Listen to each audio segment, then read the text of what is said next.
사실 우리나라는 좀 문화적으로 눈물을 약함이나 감정 과잉으로 인식하는 경향이 있는데요. 하지만 이렇게 감정을 인위적으로 억제하는 것은 우리 뇌 건강에 아주 해롭습니다. 반복적으로 감정을 억압하는 이 방식은요, 우리 뇌와 몸은 더 많이 긴장하게 되고 스트레스를 받는데요. 특히 감정을 억압하는 습관이 있는 사람일수록 감정 조절을 담당하는 뇌 부위가 더 큰 스트레스를 받게 돼요. 이에 따라서 우울감과 불면증 같은 전형적인 증상 외에도 만성 두통이나 소화불량, 면역력 저하 같은 이런 신체화 증상으로 이 감정 억압이 나타날 가능성도 커집니다. 안녕하세요. 마음을 밝히는 언니, 정신과 의사 유혜진입니다. 일하다가, 길을 걷다가, 혹은 노래를 듣거나 밥을 먹는 도중에 갑자기 울컥했던 경험, 누구나 한 번쯤은 있을 것 같은데요. 분명 조금 전까지는 아무렇지도 않았는데 갑자기 감정이 막 북받치듯이 밀려오는 그런 순간 말이죠. 이럴 때 우리는 크게 당황하거나 애꿎은 호르몬만 탓하면서 아유 너만 그런 거 아니야, 다 그래, 이렇게 생각하면서 눈물을 삼키고 우리 마음을 꾹꾹 눌러버립니다. 감정적으로 크게 힘들지 않다고 느끼는 순간에 갑자기 눈물이 난다면 혹시 내가 우울증은 아닌지 걱정되기도 하죠. 하지만 모든 눈물이 우울증과 직접적으로 연결되는 건 아니에요. 그렇다면 어떤 경우에 우울증을 의심해 봐야 될까요? 그리고 이유 없는 눈물의 원인은 도대체 뭘까요?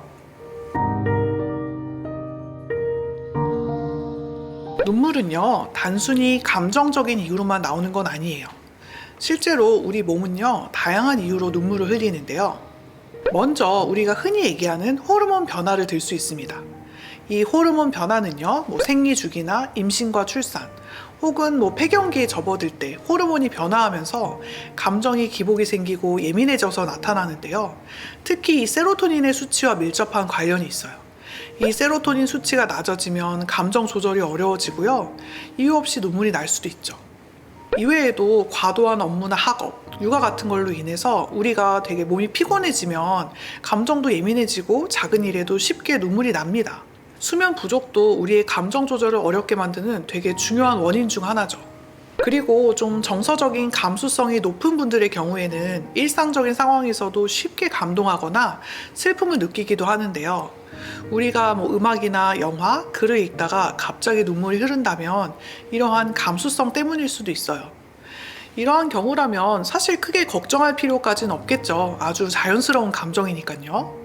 또한 뇌졸중이나 치매, 파킨슨병 같은 신경계 질환도요, 우리 감정 조절을 어렵게 만들기 때문에 본인의 의지와 상관없이 눈물이 날 수도 있습니다. 이거는 일종의 감정 조절 장애에 해당하죠. 이 부분은 치료가 필요한 증상입니다. 근데 문제는요, 어쩌다 한 번이 아니라 꽤 자주, 그리고 반복적으로 이런 증상이 나타난다면 우리 뇌와 몸은 더 많이 긴장하게 되고 스트레스를 받는데요. 특히 감정을 억압하는 습관이 있는 사람일수록 감정 조절을 담당하는 뇌 부위가 더 큰 스트레스를 받게 돼요.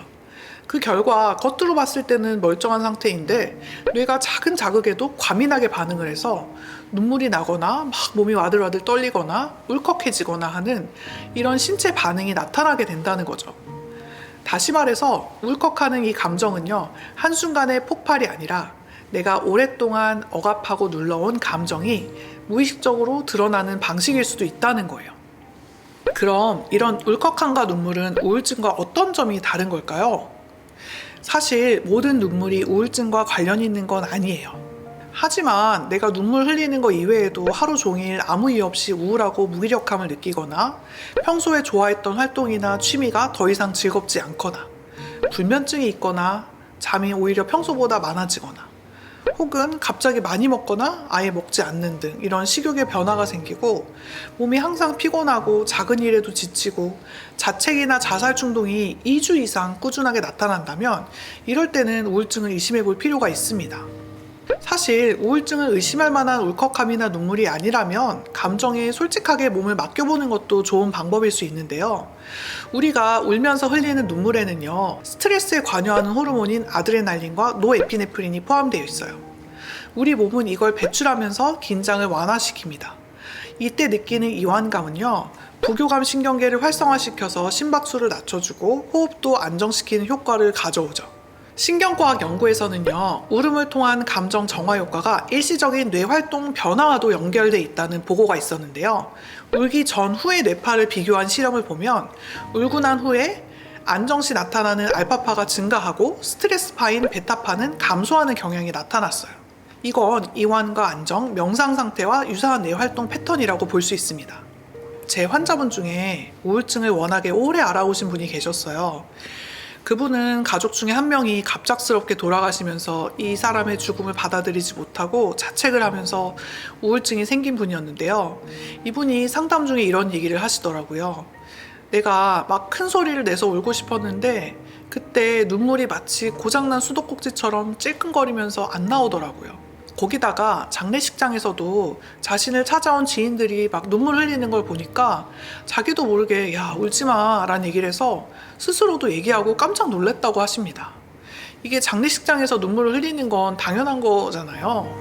이분이 슬픔이 가시지 않고 안으로 더 깊이 쌓이는 건 그 때문이지 않나 싶냐고 씁쓸하게 웃으면서 얘기하셨는데요.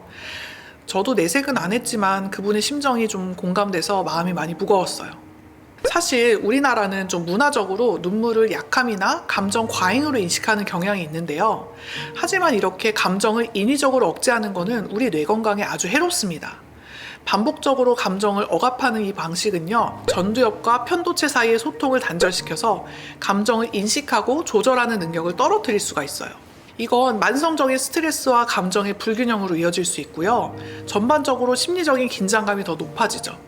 이에 따라서 우울감과 불면증 같은 전형적인 증상 외에도 만성 두통이나 소화불량, 면역력 저하 같은 이런 신체화 증상으로 이 감정 억압이 나타날 가능성도 커집니다. 반대로 우리가 울음을 긍정적으로 수용하고요. 울음 뒤에 나타나는 감정을 따뜻하게 받아들일 때 우리 뇌는 감정 조절 능력을 회복하고 심리적 회복 탄력성도 높아집니다. 이 감정 표현은요, 뇌의 자가 치유 시스템이 작동할 수 있도록 만들어주는 중요한 창구이기 때문이죠. 심리학자 라파엘 바레는요, 울음은 마음속에 얽힌 실타래를 한 가닥씩 풀어내는 작업과 같다 라는 얘기를 했는데요. 얽힌 실타래를 풀기 위해선 튀어나오는 울음을 억지로 그치게 할 필요도, 수치심을 느낄 필요도 없죠.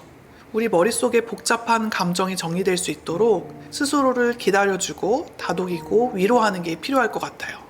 모든 감정을 반드시 입 밖으로 표현해야 할 필요는 없지만 적어도 자신이 어떤 감정을 느끼고 있는지 인정하고 그 감정에 대해서 스스로를 인정할 필요가 있죠. 우울증은 아니지만 이유 없이 흘리는 눈물이 걱정된다면 충분한 휴식과 수면, 규칙적인 운동, 균형 잡힌 식사와 함께 꾸준하게 일기를 쓰거나 미술을 그려본다든지 음악을 듣는다든지 이런 감정 조절을 돕는 생활 습관을 꾸준히 해보는 것도 도움이 됩니다. 여러분, 표현하지 않은 감정은 사라지지 않아요. 그 감정은 우리 몸 어딘가에 남아서 생각하지 못한 방식으로 드러나게 되죠. 괜찮다고 여겼지만 피로감과 무기력이 지속되거나 작은 말에도 과도하게 반응하는 그런 일이 발생한다면 스스로를 되돌아보는 게 필요할 것 같아요.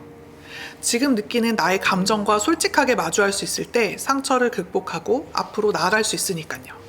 이 영상이 도움이 되셨다면 좋아요, 구독, 알림 설정 부탁드립니다.